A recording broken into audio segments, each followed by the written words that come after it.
પોરબંદરથી સમાચાર જન્માષ્ટમીના લોકમેળાની તૈયારી શરૂ કરી દેવામાં આવી છે। પ્રાંત અધિકારીના અધ્યક્ષ સ્થાને મેળા કમિટીની રચના કરવામાં આવી, જેમાં કમિટીના અધ્યક્ષ તરીકે પ્રાંત અધિકારી સંદીપ જાદવને જવાબદારી સોંપાઈ।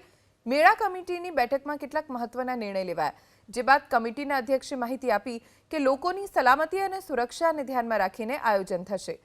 રાઇડ્સ માટે સિમેન્ટના ફાઉન્ડેશન બનાવવામાં આવશે અને રાઇડ્સ વચ્ચે જગ્યા પણ રાખવામાં આવશે।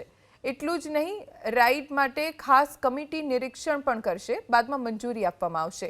ખાણીપીણીના સ્ટોલ્સમાં ફાયર સેફટીની તકેદારી રાખવામાં આવશે। એક્ઝિટ અને એન્ટ્રી ગેટની ખાસ વ્યવસ્થા થશે અને સ્થળ નિરીક્ષણ કરી ત્યારબાદ મેળાની ડિઝાઇન તૈયાર થશે। પોરબંદરમાં જે દર વર્ષે જન્માષ્ટમીનો મેળો યોજાય છે તે અંતર્ગત આ વખતે કલેક્ટરશ્રી દ્વારા પ્રાંત અધિકારી શ્રીના અધ્યક્ષ સ્થાને એક કમિટીની નિમણૂક કરવામાં આવી છે। જે કમિટીનું મુખ્ય કાર્ય જે આ મેળો છે એનું લેઆઉટ તૈયાર કરવાનું અને સેફટી, સિક્યુરિટી અને લો એન્ડ ઓર્ડરની ખાસ ધ્યાન રહે એ બાબતનું છે। એ અંતર્ગત આજે અમે જુદા જુદા ડિપાર્ટમેન્ટના જે હેડ સાથેની એક મીટિંગ કરવામાં આવેલ છે મારા અધ્યક્ષ સ્થાને।